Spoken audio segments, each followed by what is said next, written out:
Excelentíssimo Sr. Presidente da Assembleia, excelentíssimas senhoras e senhores deputados, este orçamento é um orçamento virado para o passado, como aqui já foi referido, e muito bem, de uma forma alegórica, pelo Sr. Deputado Gil Canha. É um orçamento das parcerias público-privadas. É um orçamento do monopólio dos SUSAs. É uma proposta que não toca nas negociatas que têm suportado o regime ao longo de 40 anos. E é um orçamento que a maior diferença que se nota é a assinatura do Presidente do Governo, que antes era Alberto João Jardim e agora é Miguel Albuquerque. Este é um orçamento anti-autonomista, um orçamento em que o diferencial fiscal continua arquivado na quinta vigia. O PSD fez de conta que reduzia 1% do IRS, mas nem isso corresponde à verdade, porque não abrange todos os madeirenses. Este é um orçamento que aperta o cinto aos madeirenses, que dá milhões aos SUSAs, aos pestanas, ao AFA, em detrimento ao pão da mesa dos madeirenses. Este orçamento não tem nada de novo. Podia muito bem ter sido assinado por quem assinou os anteriores orçamentos. E há evolução na continuidade, como outra hora proclamava Marcelo Caetano, e aqui exemplificado neste cartaz que eu trago. Estimados amigos, madeirenses e porto-santenses, os madeirenses poderão, com toda a propriedade, se interrogar se valerá a pena manter e sustentar uma Assembleia Legislativa da Madeira que custa aos vossos bolsos, ou vai custar aos vossos bolsos, 14 milhões de euros por ano. Quais são os frutos que esta Assembleia dá para beneficiar a economia da Madeira, o bem-estar dos madeirenses e porto-santenses? Quase nenhum. Se não vejamos, os nossos agricultores pagam a água, mas não têm água para regar. Porque, dizem eles e muito bem, esse dinheiro é tudo consumido pelos senhores de gravata.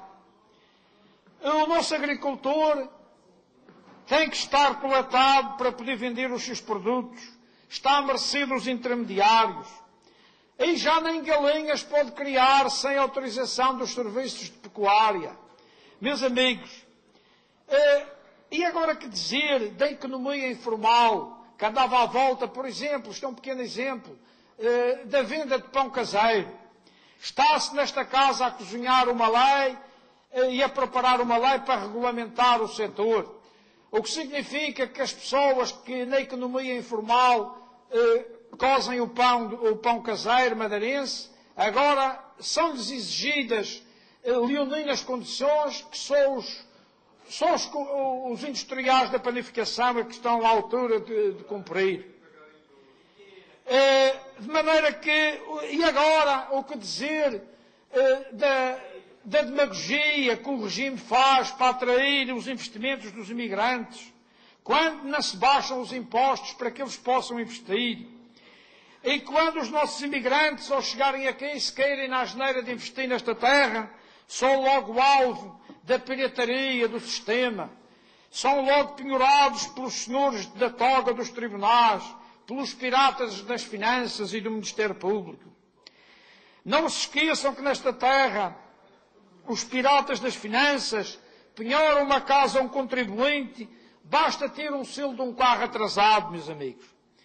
Quando o madeirense adoece e precisa de médico, se não tiver dinheiro no seu bolso para dar aos piratas das clínicas privadas, morre irremediavelmente nas listas de espera. Os pescadores do Caniçal, Câmara de Lobos, já não podem apanhar lapas e pescar na costa madeirense, porque a costa cada vez tem mais áreas protegidas, mais parques marinhos e reservas naturais. Quem não tem a oportunidade de trabalhar no governo, meus amigos, tem que emigrar forçadamente. Nas zonas rurais e na região autónoma da Madeira, em toda a região autónoma da Madeira, não encontram um euro para ganhar. O senhor Tranquada Gomes, o senhor Miguel de Sousa, fizeram uma gestão danosa no Banif, descapitalizaram aquele banco e não vão presos. São 800 milhões de euros para os contribuintes pagarem, meus amigos. É isto, como dizia outra hora o grande escritor Almeida Garrett, passo a citar: e eu pergunto aos economistas, políticos, aos moralistas, se já calcularam o número de indivíduos que é forçoso condenar à miséria, ao trabalho desproporcionado, à desmoralização, à infâmia, à ignorância crapulosa, à desgraça invencível, à penúria absoluta, para produzir um rico. Fim de citação. Já termino, Sr. Presidente. Os madeirenses têm que refletir quantos dos nossos conterrâneos têm que emigrar, têm que passar fome, para produzir senhores de Trancoadas, senhores de Sousa, senhores Jaime Ramos, senhores Sousa, senhores Pestanas, que enriquecem à custa da pobreza e da desgraça do povo da Madeira.